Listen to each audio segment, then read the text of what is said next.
എൻ്റെ പേര് അനിക ലക്ഷ്മി. പുസ്തകപ്പൂമഴയിൽ ശ്രീ വൈക്കം മുഹമ്മദ് ബഷീർ എഴുതിയ ആനവാരിയും പൊൻകുരിശും എന്നുള്ള ഒരു കഥയാണ് ഞാൻ ഇവിടെ വായിക്കാൻ പോകുന്നത്.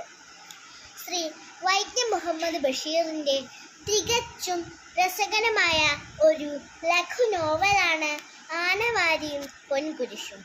വളരെ ലളിതമായ ശൈലിയിൽ മനുഷ്യ സഹജമായ ബലഹീനതകളെയും അന്ധവിശ്വാസങ്ങളെയും പരിഹസിക്കുന്ന ഒരു കഥയാണിത്.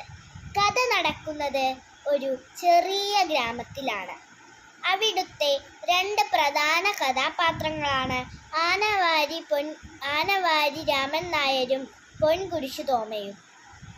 ഇവർ രണ്ടുപേരും വലിയ സുഹൃത്തുക്കളാണെങ്കിലും എപ്പോഴും പരസ്പരം മത്സരിക്കുന്നവരുമാണ്. അല്പം പൊങ്ങച്ചം കൈമുതലാക്കുന്നവരുമാണ്. പേരിന് പിന്നിലെ രഹസ്യം പറഞ്ഞു തരാം. രാമൻ നായരുടെ വായ വളരെ വലുതായതുകൊണ്ട് നാട്ടുകാർ അയാളെ ആനവാരി രാമൻ നായർ എന്ന് വിളിച്ചു.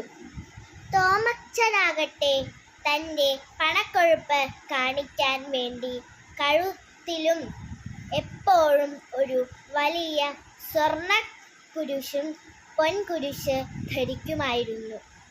അങ്ങനെ അയാൾ പൊൻകുരിശു തോമയായി. മത്സരവും അടിയും വഴക്കും പിന്നെയും ഉണ്ടായി.